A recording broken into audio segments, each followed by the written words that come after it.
નમસ્કાર, આપ જોઈ રહ્યા છો લખત ન્યૂઝ અપડેટ ચેનલ। તમામ સમાચાર અને અપડેટ મેળવવા માટે ચેનલને સબસ્ક્રાઇબ કરો અને બેલ આઇકન પર ક્લિક કરો જેથી તમામ સમાચાર અને અપડેટ તમને મળી રહે।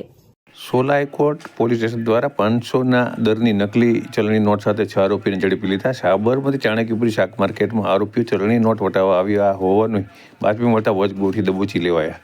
સોલા હાઈકોર્ટ પોલીસમાંથી મળતી માહિતી મુજબ સોલા પોલીસ સ્ટાફને ખાનગી રાહે બાતમી મળી હતી કે સાબરમતીના ચાણક્યનગરમાં આવેલ શાક માર્કેટમાં અન્ય રાજ્યના વ્યક્તિઓ 500ના દરની ડુપ્લિકેટ નોટ વટાવવા માટેથી ફરી રહ્યા છે। તેઓ અંધારાનો લાભ લઈ જુદી જુદી વસ્તુઓ લઈ ડુપ્લિકેટ નોટ વટાવવાની ફિરાકમાં છે। આથી સોલા પોલીસ સ્ટાફ દ્વારા ચાણક્યપુરી શાક માર્કેટમાં વોચ ગોઠવી હતી। આ દરમિયાન મધ્યપ્રદેશમાં ડુપ્લિકેટ 500ના દરની ચલણી નોટ બનાવી અને લઈ આરોપી ઉમેશ ઉર્ફે અનુરાગ, વિકાસ, ઉમેશ, રાજકુમાર, દીપક, ધર્મેન્દ્ર અને ઋષિકેશ એમ 6 આરોપીઓ ને 247 નંગ કિંમત 0 તથા 6 મોબાઈલ કિંમત 20,000 સાથે ઝડપી લઈ નામદાર કોર્ટની ગાઈડલાઇન્સ મુજબ કાર્યવાહી કરી નામદાર કોર્ટમાં રિમાન્ડ માટે રજૂ કરવામાં આવતા નામદાર કોર્ટ દ્વારા આરોપીઓના 12 દિવસના રિમાન્ડ મંજૂર કરવામાં આવ્યા છે। વધુ તપાસ હાથ ધરવા સાથે યોગેશ જાટવ નામનો મુખ્ય આરોપી છે, જેને પકડી પાડવા માટે હ્યુમન સોર્સિસ અને ટેકનિકલ સોર્સિસને કામે લગાડવામાં આવ્યા છે।